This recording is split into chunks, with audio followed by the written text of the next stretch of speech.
अस्सलाम वालेकुम। मेरा नाम अदनान मुइज़ है और आप मुझे लाहौर बुक क्लब के यूट्यूब चैनल पे देख रहे हैं, जहाँ पे हम आपके लिए बुक रिव्यूज़ लेकर आते हैं and we try to encourage the culture of reading.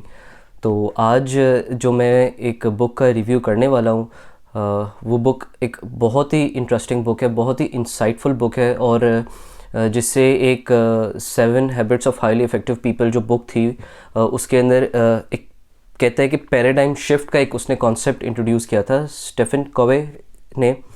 तो it's sort of that kind of a book कि ये एक पैराडाइम शिफ्टिंग बुक है। इसके जो ऑथर हैं मैल्कम ग्लैडवेल, ये एक कनाडा के जर्नलिस्ट हैं और इन्होंने कोई I think he is written 7 books. और उसकी दो जो फेमस बुक्स हैं जिनके बारे में बात कर सकता हूँ, वो एक है द टिपिंग पॉइंट, और लेकिन आज जिसका मैं रिव्यू करने वाला हूँ उसका नाम है दी आउटलायर्स और जस्ट आउटलायर्स। ये जो बुक है आउटलायर्स, बेसिकली वो उसे कहते हैं कि कोई भी लोग या कोई भी ऐसा एक्ट जो कि आउट ऑफ द ऑर्डिनरी हो रहा हो, और वो उसको एक्सप्लेन करने की कोशिश करते हैं कि ये जो एक्स्ट्रा ऑर्डिनरी लोग हैं या एक्स्ट्रा ऑर्डिनरी ट्रेड्स हैं, ये कैसे इसका कोई बहुत एक्सेप्शनल केसेस नहीं है, बट हिडन चांसेस होते हैं, या हिडन आपकी एक लक का वर्ड नहीं यूज़ करूँगा, लेकिन आपकी शायद तकदीर, मैं कह लूँ कि तकदीर आपकी होती है, किस्मत नहीं, तकदीर ऐसी होती है कि जिसकी वजह से वो एक्ट होता है या वो आपको सक्सेस मिलती है। तो ये बुक स्टार्ट होती है, इसके I think it has 9 chapters, और इसका जो फर्स्ट चैप्टर है उससे पहले एक है इंट्रोडक्शन, जिसे कहते हैं रोज़ेटो मिस्ट्री। अब रोज़ेटो जो है वो अमेरिका में एक इटालियन ओरिजिन के लोगों का एक वो था, विलेज कह लें या एक टाउन कह लें, और वहाँ के लोगों को जब चेक किया गया तो उनके अंदर 65 की एज से छोटा कोई भी पर्सन हो तो they never died of heart attack, या उनको कोई हार्ट डिजीज़ नहीं होती थी। तो जब उनके ऊपर रिसर्च की गई तो काफ़ी सारे साइंटिस्ट्स ने देखा जी इनका लिविंग स्टाइल कैसा है, एक्सरसाइज कैसे करते हैं, खाते पीते क्या है और ये सब। तो एवरीथिंग वाज अनहेल्दी। ऐसा नहीं कि कोई बहुत हेल्दी खाना खा रहे हैं, वो खाना पकाते भी ऑलिव ऑयल में नहीं थे, कोई और ऑयल था जिसमें वो खाना पकाते थे और वो बहुत अनहेल्दी ही होता था। तो इन्होंने मतलब लोगों को समझ नहीं आई कि क्या हुआ है। लेकिन 2 साइंटिस्ट थे, उन्होंने जब अपनी फाइंडिंग्स प्रेजेंट की तो उन्होंने कहा कि it has nothing to do with what they eat as individuals और how they live as individuals, but as a community वो किस तरह से रहते हैं। वो एक बहुत ही क्लोजली निटेड कम्युनिटी थी और वहाँ के लोग बड़े एक दूसरे के रिगार्ड करते थे और सोशलाइजिंग बहुत ज़्यादा थी। तो उन्होंने उस क्या कहते हैं कम्युनिटी, या जो उनकी जिस तरह से वो इन्वायरमेंट थी, सोशल इन्वायरमेंट, उसको एक हेल्थियर लाइफस्टाइल से रिलेट करने की कोशिश की। तो एक आउटलायर ट्रेट था कि 65 से छोटे जो एज ब्रैकेट थी उसमें हार्ट अटैक्स लोगों को नहीं होते थे, और उसको इन्होंने रिलेट करने की कोशिश की है। एंड ये बुक इसी थीम पे आगे भी मूव करती है, एंड आई थिंक ये बहुत ही this is very interesting in that part.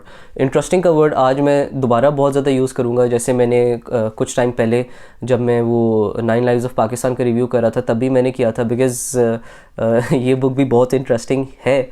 तो इसके जो मैं अगर चैप्टर बाय चैप्टर थोड़ा थोड़ा ब्रीफली एक्सप्लेन कर दूँ, इसका फर्स्ट चैप्टर जो है मैथ्यू इफ़ेक्ट है। मैथ्यू इफ़ेक्ट के अंदर जो जिस बारे में ये बात करते हैं वो कैनेडियन आइस हॉकी टीम की, अगर मैं थोड़ी सी एग्जांपल के बारे में बता दूं, कैनेडियन आइस हॉकी का एक बहुत ही फुल प्रूफ सिस्टम है, बहुत ही ट्रांसपेरेंट सिस्टम है। इसके अंदर ये होता है कि बच्चे स्टार्ट करते हैं I don't know age 5 age 7 से, फिर अंडर 7, अंडर 10, अंडर 11, अंडर 12, और ये बारी बारी ये लोग प्रोग्रेस करते रहते हैं। और ये सारा जो होता है ये मेरिट की बेसिस पे होता है। ऐसे नहीं होता कि मैं एक बड़ा प्लेयर था तो मेरा बेटे को मैं तरजीह दिलवा दूंगा, या मैं कोई पॉलिटिशियन हूँ या कोई ज़मींदार हूँ, इस तरह हो नहीं सकता वहाँ पे, बिकॉज़ ये आपकी सोली परफॉर्मेंस बेस्ड होता है। लेकिन क्या हुआ कि जब इसका एक एनालिसिस किया गया तो पता चला कि जो बेस्ट प्लेयर्स हैं या जो आगे प्लेयर्स आ रहे हैं वो साल के कोई पहले 3 महीने में पैदा हुए होते हैं, which means January, February and मार्च। तो ये बड़ी एक इंटरेस्टिंग चीज़ लगी। इसको जब डिटेल में देखा गया तो इससे पता ये चला कि क्योंकि किसी भी लेट्स से अंडर 10 में आने के लिए जो कट ऑफ डेट होती है वो होती है 31 दिसंबर, ठीक है। तो अगर मैं लेट्स से 30 दिसंबर को पैदा हुआ हूँ और आप 2 जनवरी को पैदा हुए हैं, ठीक है, और हम में वैसे तो डिफरेंस कोई 3-4 दिन का ही है, लेकिन 31 दिसंबर को जब ये कट ऑफ लगेगी तो आप होंगे 9 साल के, मैं हो चुका हूँगा 10 साल का, जस्ट बाय 2 डेज़। मतलब मैं कोई 1 दिन 2 दिन से 10 साल का हुआ हूँगा, और आप 10 साल के होने वाले होंगे कोई 1-2 दिन में ही। बड़ा थोड़ा सुनने में आई अंडरस्टैंड कि शायद कॉम्प्लिकेटेड लगता हो, लेकिन हियर मी आउट। तो आप जाएंगे अंडर 10 में और मैं अब जाऊँगा अंडर 11 में, ठीक है। तो मैं अपने से फिज़िकली बहुत ज़्यादा मेच्योर स्टूडेंट्स के साथ या हॉकी प्लेयर्स के साथ खेल रहा हूँगा, और मैं फिर पीछे नेचुरली रह जाऊँगा, और जो मेरे से बेहतर डेवलप्ड होंगे, जैसे जब आप अंडर 10 में जाएंगे और आपके साथ दिसंबर, नवंबर, अक्टूबर में पैदा हुए बच्चे होंगे, तो डेफिनेटली आप उनसे काफ़ी ज़्यादा मेच्योर होंगे, क्योंकि you will be more 9 year old then them, they will be much less 9 year olds, if that make sense. तो ये चैप्टर इसके ऊपर है, ठीक है। इसके अंदर फिर स्कूल के आपकी सक्सेस को भी रिलेट कर किया जाता है, एंड ये बहुत ही इंटरेस्टिंग चैप्टर है, बड़ा इंसाइटफुल है, इससे बड़ी नॉलेज मिलती है। फिर इसका जो चैप्टर नंबर 2 है, it is called 10,000 hour rule. Malcolm Gladwell कहते हैं कि जी कोई भी आपको स्किल सीखना हो तो उसके लिए आपको 10,000 घंटे प्रैक्टिस के उसको देने पड़ते हैं। और इसके अंदर वो रिलेट करते हैं एग्जाम्पल स्टीव जॉब्स और बिल गेट्स की, कि कैसे उन्होंने अपने कोडिंग के 10,000 आवर्स जो है वो पूरे किए, और लक ने क्या उसके अंदर रोल प्ले किया उनके 10,000 आवर्स पूरे करने में। फिर ये बीटल्स की भी इसके अंदर एग्जांपल देते हैं कि बीटल्स ने कैसे अपने 10,000 प्रैक्टिस आवर्स पूरे किए। तो these are very interesting chapters. फिर चैप्टर 3 जो है, it's called trouble with geniuses part 1, and chapter 4 is trouble with geniuses part 2। तो इसमें एक very high I Q professor हैं क्रिस लैंगडन, उनके बारे में बात करते हैं कि कैसे इतना उनका हाई आई क्यू था कि ही एक्सेल्ड एट एवरीथिंग, हर चीज़ में उन्होंने अपनी ज़िंदगी में एक्सेल किया। लेकिन अगेन वो इसके ऊपर बात करते हैं कि आफ्टर अ सर्टेन पॉइंट आपका आईक्यू नहीं मैटर करता। जैसे कि लेट्स से कि एक प्लेयर है बास्केटबॉल का, उसकी हाइट है 5'8", और एक दूसरा प्लेयर है जिसकी हाइट है 6'8", तो डेफिनेटली 6'8" वाला जो प्लेयर होगा he will perform much better. लेकिन आफ्टर अ सर्टेन पॉइंट आपकी हाइट इतनी नहीं मैटर करती बास्केटबॉल में। लेट्स से कि अगर आप 6'8" हैं और अगला एक दूसरा प्लेयर है ही 7 या 7'2", तो मे भी शायद इतना ज़्यादा ना मैटर करे। एक पॉइंट के बाद आपकी हाइट मैटर करना छोड़ देती है और आपका स्किल मैटर करता है, आपकी प्रैक्टिस मैटर करती है। And he relates the same thing with IQ. ये अगेन वेरी इंटरेस्टिंग चैप्टर, क्योंकि जनरली अगर हमें कोई भी हाई आईक्यू वाला पर्सन के बारे में सुनने को मिले तो हमें भी यही फील होगा कि नहीं यार मेरा भी बहुत हाई आईक्यू होता, या अगर ऑलरेडी है तो गुड फॉर यू। लेकिन आईक्यू की हम इस पर बहुत ज़्यादा, मतलब पर्सनली मैं तो सोचूंगा कि हाँ मेरा आईक्यू ज़्यादा से ज़्यादा हो तो मेरा chance of success in life या इन एकेडेमिया शायद बढ़ जाए। लेकिन मैल्कम ग्लैडवेल अगेन वही आर्ग्यू करते हैं कि ऐसा नहीं है। फिर उसके बाद द 3 लेसन्स ऑफ जो फ्लॉम जो है, आई don't know whether he is alive now और नॉट, लेकिन ये एक बहुत बड़े लॉयर थे। आई अज्यूम कि ही इज़ नॉट अलाइव। बहुत बड़े वो लॉयर थे, और how his career started was कि वो हार्वर्ड से उन्होंने ग्रेजुएट किया, and he was one of दो स्टूडेंट्स जिनको जॉब नहीं मिल रही थी ग्रेजुएशन पे। तो उनको एक 3 लोग थे जो अपनी लॉ फर्म स्टार्ट कर रहे थे, उन्होंने इनको हायर किया। I think around 1940s 1950s इस टाइम की बात है। और इनको इन्होंने हायर किया, और कैसे इन्होंने फिर वो एक स्टार्टिंग लॉ फर्म थी उसको ये 3-4 लोगों से 100, 200, 300 पे लेके गए, फिर 1000 लॉयर्स पे गए, फिर 2000 लॉयर्स पे गए, जिन्होंने फिर इनकी जो फर्म थी it had I think 23 offices and 2000 lawyers spread around the globe. और जो भी फॉर्चून 500 कंपनी थी वो प्रेफर करती थी कि वो टेक ओवर वो कर रही हो या उनका टेक ओवर हो रहा हो, तो ये जो फ्लॉम की जो है फर्म उनको रिप्रेजेंट कर रही हो। और इसको वो रिलेट करते हैं कि आपके जो बर्थ ईयर था उसमें कितने लोग पैदा हुए, जो फ्लॉम जब पैदा हुए उसको उन्होंने रिलेट किया हुआ कि उनके इर्द गिर्द या उनके साल में कितने लोग पैदा हुए, इस चीज़ को उन्होंने रिलेट किया है जो फ्लॉम की सक्सेस है। वैसे तो सुनने में it's a feel good story कि जी जो फ्लॉम आए एक एवरेज बैकग्राउंड से या लोअर बैकग्राउंड से, उन्होंने अपनी सक्सेस को अपनी मेहनत से वो अपनी फर्म को आगे लेके गए, लेकिन इसको अपने बर्थ ईयर से उन्होंने मैल्कम ग्लैडवेल ने रिलेट किया। Again very interesting chapter.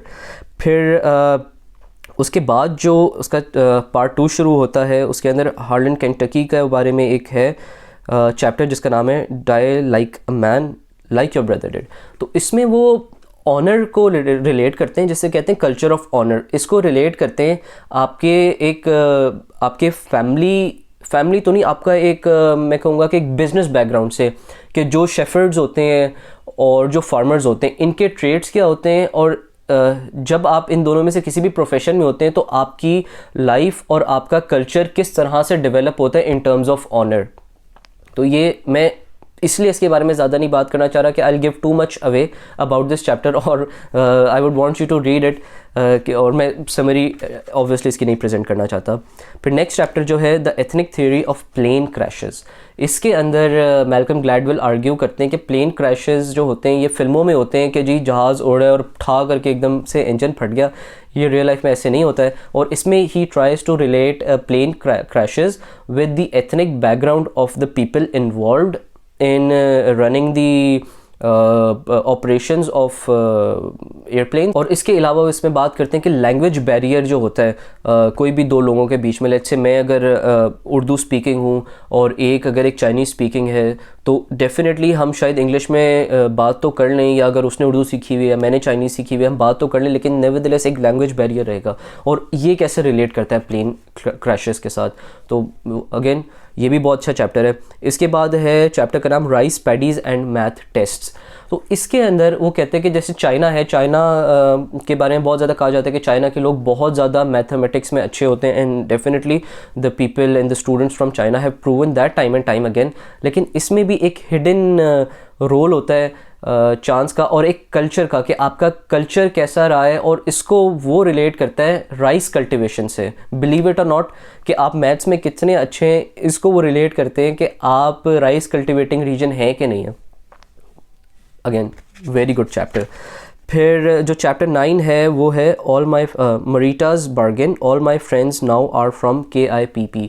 तो इसमें थोड़ा सा वो स्कूल की बच्चों की परफॉर्मेंस को रिलेट करने की कोशिश करते हैं विद द समर वेकेशन। इसमें वो आर्ग्यू ये करते हैं कि क्योंकि समर वेकेशन जब बच्चे आते हैं स्कूल के अंदर तो इनिशियली वो अच्छा परफॉर्म नहीं करते कुछ बच्चे, और towards the end of the session वो बेहतर परफॉर्म करते हैं।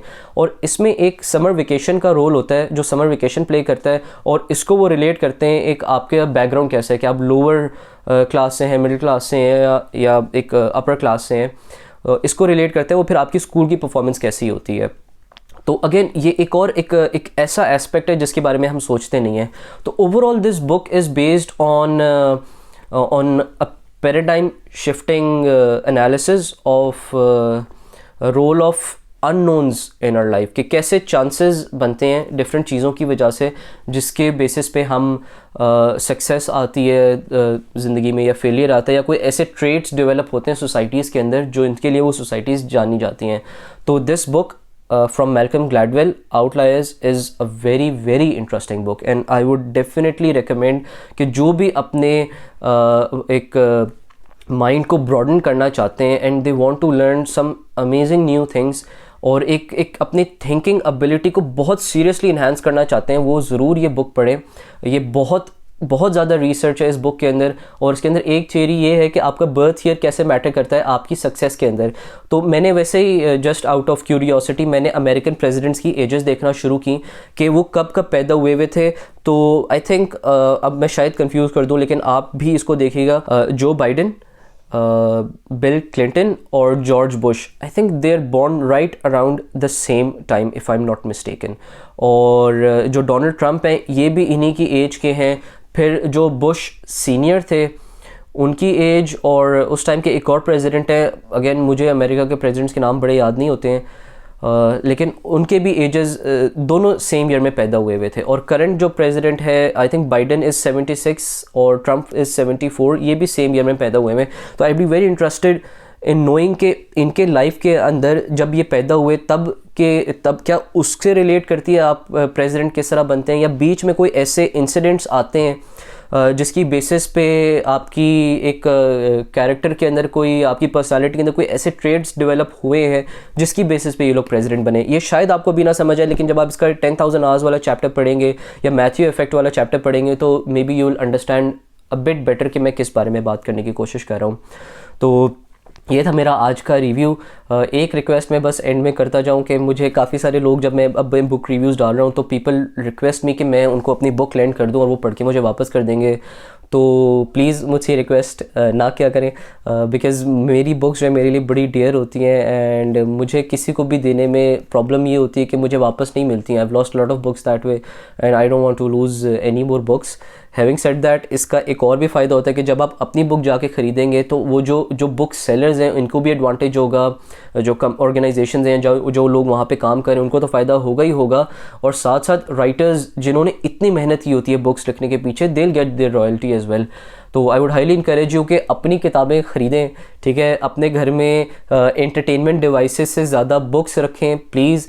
इलेक्ट्रॉनिक और एंटरटेनमेंट डिवाइसेस से ज़्यादा बुक्स होनी चाहिए, मेरा मानना है। और सिर्फ बुक्स होनी नहीं चाहिए शेल्फों पे रखने के लिए, पढ़ना भी चाहिए। तो this was my today's review. Please let me know कि आपको कैसा लगा इन द कमेंट्स, और अगर कोई और बुक्स हैं जो आप चाहते हैं कि हम रिव्यू करें तो प्लीज़ उनके बारे में भी हमें बताइएगा। आज के लिए इतना ही। Thank you very much.